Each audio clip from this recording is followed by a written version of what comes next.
നമസ്കാരം. Raf talks ഫുട്ബോളിലേക്ക് ഏവർക്കും സ്വാഗതം. ഇന്ന് കോപ്പ അമേരിക്കയിൽ നടന്ന മത്സരത്തിൽ വിജയം നേടാൻ വമ്പന്മാരായ അർജന്റീനക്ക് സാധിച്ചിരുന്നു.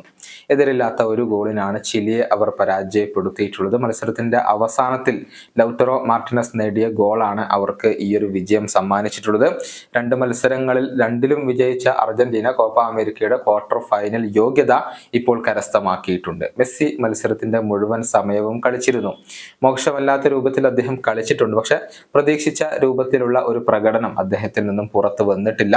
അതിന്റെ കാരണം അസുഖങ്ങളും പരിക്കുമാണെന്ന് മെസ്സി തന്നെ ഇപ്പോൾ തുറന്നു പറഞ്ഞിട്ടുണ്ട്. മത്സരത്തിനിടെ അസ്വസ്ഥതകൾ ഉണ്ടായിരുന്നുവെങ്കിലും താൻ മത്സരം മുഴുമിപ്പിക്കുകയായിരുന്നുവെന്ന് മെസ്സി കൂട്ടിച്ചേർത്തിട്ടുണ്ട്. അദ്ദേഹത്തിന്റെ വാക്കുകൾ ഇങ്ങനെയാണ്: കഴിഞ്ഞ കുറെ ദിവസമായി പനിയും തൊണ്ടവേദനയും എന്നെ അലട്ടുന്നുണ്ട്. അത് വെച്ചാണ് ഞാൻ കളിക്കുന്നത്. ഒരുപക്ഷെ അത് എന്നെ ബാധിച്ചിട്ടുണ്ടാവാം.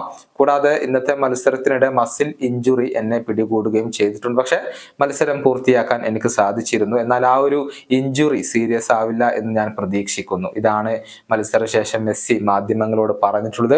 ലയണൽ മെസ്സിയുടെ ഒരു ഷോട്ട് ഇന്ന് പോസ്റ്റിൽ ഇടിച്ചുകൊണ്ട് മടങ്ങിയിരുന്നു. ചിലിയൻ ഗോൾ കീപ്പറായ ക്ലോഡിയോ ബ്രാവോയുടെ മിന്നും പ്രകടനം അത് ഇന്നത്തെ മത്സരത്തിൽ അർജന്റീനക്ക് തടസ്സമാവുകയും ചെയ്തു എന്നുള്ളതാണ്. മത്സരത്തിന്റെ ഏറ്റവും അവസാനത്തിൽ ലൗറ്ററോ മാർട്ടിനസിന് ഒരു ഗോൾഡൻ ചാൻസ് ലഭിച്ചിരുന്നു. പക്ഷെ അത് അദ്ദേഹം പാഴാക്കി കളയുകയായിരുന്നു. ഈ വീഡിയോയുടെ അവസാനിപ്പിക്കുന്നു. വീണ്ടും കാണാം.